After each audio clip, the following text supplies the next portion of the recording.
नमस्कार दोस्तों, कैसे हैं।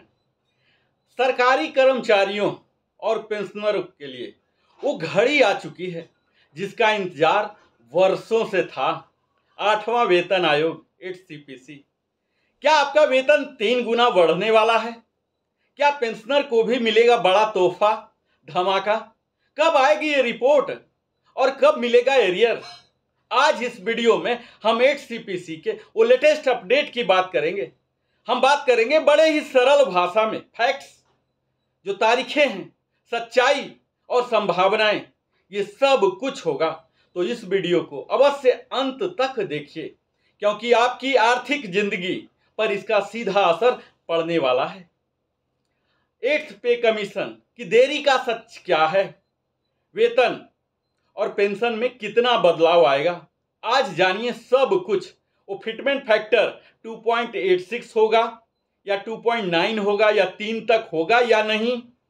8 CPC पर सबसे भरोसेमंद जानकारी मैं आपके समक्ष प्रस्तुत करूंगा। Narendra Kumar, wellness consultant, living happily में आप सबों का स्वागत करता हूं और विनम्र आग्रह भी करता हूं कि अगर हमारे चैनल पर पहली बार आए हैं तो अवश्य ही सब्सक्राइब कर लें, लाइक कर लें, क्योंकि मैं आपको बताने जा रहा हूं 1 जनवरी 2026 से आपकी सैलरी में, पेंशन में एक भारी उछाल आएगी या नहीं। तो सबसे पहले जानिए कि 8th CPC की शुरुआत कैसे हुई। तो यह 16 जनवरी 2025 में भारत सरकार ने 8th पे कमीशन की आयोग की मंजूरी दी, लेकिन 6 महीने बाद भी आयोग का कोई अध्यक्ष नहीं, कोई टर्म ऑफ रेफरेंस नहीं, सिर्फ स्वीकृति मात्र है। हर वेतन आयोग में ये 3 चीजें आवश्यक होती है। TOR, टर्म ऑफ रेफरेंस, यानी सरकार किन विषयों पर आयोग से राय चाहती है।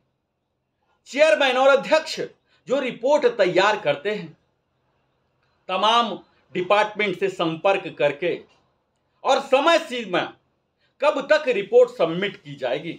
लेकिन अभी तक सिर्फ फॉर्मल घोषणा हुई है, असली काम शुरू नहीं हुआ है। और ये फिटमेंट फैक्टर की पूरी सच्चाई क्या है साथियों, जानते हैं? ये फिटमेंट फैक्टर आखिर होता क्या है? तो आपका जो मौजूदा वेतन है या जो मौजूदा पेंशन है, ये जो नया गुणांक आएंगे, इन्हीं दोनों का गुणनफल होता है। और यह 7वें वेतन आयोग में जो नया गुणांक था, यह 2.57 था। और अब चर्चा है, सुर्खियों में है कि 2.72 से लेकर 2.8 तक बढ़ाने की उम्मीद की जा रही है। तो अगर आप अभी लेवल 1 में हैं तो आपका 2.57 लागू होता है, तो 46,260 हो जाएगा अगर 7 CPC को एग्जैक्टली कॉपी किया जाए। और अगर थोड़ी सी बढ़ोतरी की जाए, 2.72 रखी जाए, तो यह संभावना है कि 48,960 हो जाए। और अगर कर्मचारियों की जो मांग है 2.86 यह मान लिया जाए, तो 51,480 तक लेवल 1 की जाने की संभावना है। यानी कि सरलतम भाषा में एक वाक्य में पिरोना चाहें तो यह कह सकते हैं कि जो 18,000 अभी मिनिमम है, यह 51,000 होने की उम्मीद है।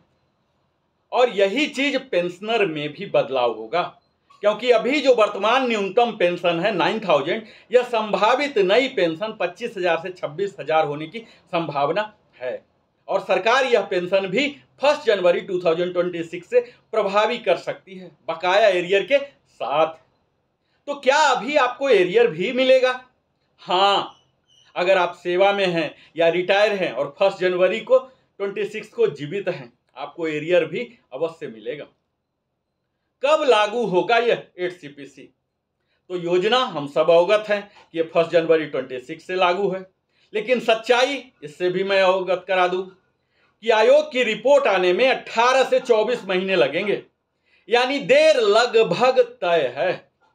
2026 नहीं, शायद 2027 या 2028 में लागू हो, क्योंकि पिछली बार 7 CPC आयोग भी 2014 में बना था, लेकिन 2016 के अंत में दिसंबर में एरियर आया था। अभी जो DA हैं और अलाउंसेस, इनकी क्या स्थिति है आज? तो यह भी बताते चलूं कि वर्तमान में हम लोग को 55% डीए या डीआर मिल रहा है और जुलाई 2025 से संभावित है कि 4% का रेज कर 59% कर दिया जाएगा। लेकिन 8 सीपीसी लागू होते ही डीए फिर से 0% गिना जाएगा। साथियों, अलाउंसेस में क्या होगा? जो कार्य में हैं, कार्यरत हैं, सेवारत हैं, उनके एचआर फिर से रिवाइज होगा। उनके टीए, जो CA children education allowance LTC हैं, सब में बदलाव होगा। कुछ पुराने जो अलाउंसेस हैं वो हट सकते हैं और डिजिटल अलाउंस आने की भारी संभावनाएं भी जताई जा रही है। और आज जो हम देख रहे हैं, उदासी का कारण, देरी का कारण क्या है? कहीं ये राजनीतिक तो नहीं? आप विचार कीजिए, क्यों हो रही है देरी? आप कह सकते हैं कि सरकार अभी चुनावी वादों में व्यस्त है। यह आर्थिक घाटा जो फिस्कल डेफिसिट है, इसमें संभावना समझ रही है। टीओआर में, जो टर्म ऑफ रेफरेंस में क्लैरिटी नहीं आई है, अभी तक कोई स्पष्टता नहीं है। और जो हमारी यूनियन है और सरकार के बीच कोई संवाद नहीं है, कोई ऐसे चैनल नहीं है, सशक्त चैनल, बड़ा ही धीमी गति से चल रहा। और कर्मचारी संगठनों ने धरना और ज्ञापन देना शुरू कर दिया है। अब बात यह है कि आपको being a pensioner, being A staff, आपको क्या करना चाहिए? क्या खुद हाथ पर हाथ धर के बैठे रहेंगे? खुद को आपको तैयार करना है। अपना पे लेवल जो भी प्रेजेंट है, बेसिक सैलरी, बेसिक पेंशन, इसे जानिए। प्रमोशन या एमएससी पर ध्यान दें। अगर वो लागू नहीं हुआ तो उसे लगवाइए अभी। इनकम टैक्स प्लानिंग कर लीजिए। पेंशन का कैलकुलेटर जो आते हैं उसका प्रयोग करिए। जैसे वेबसाइट हैं डीओपीटी के, पीआईबी के और वित्त मंत्रालय को, इनको नियमित रूप से देखते रहिए।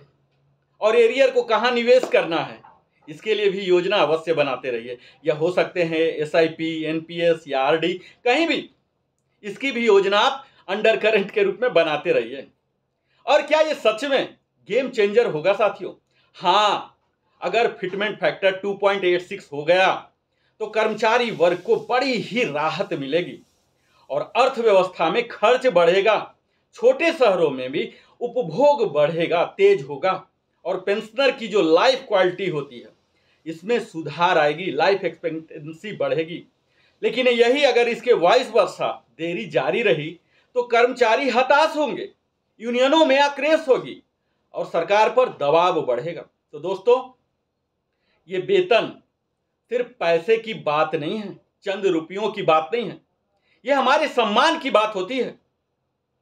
हम अपना जीवन, अपनी मेहनत राष्ट्र सेवा में लगाते हैं और जब उसका वेतन समय पर सुधरता है तो सिर्फ जेबें नहीं, दिल भी खुश हो जाता है। और अगर आपको यह जानकारी उपयोगी लगा हो तो इस वीडियो को लाइक, शेयर और कमेंट जरूर कीजिए।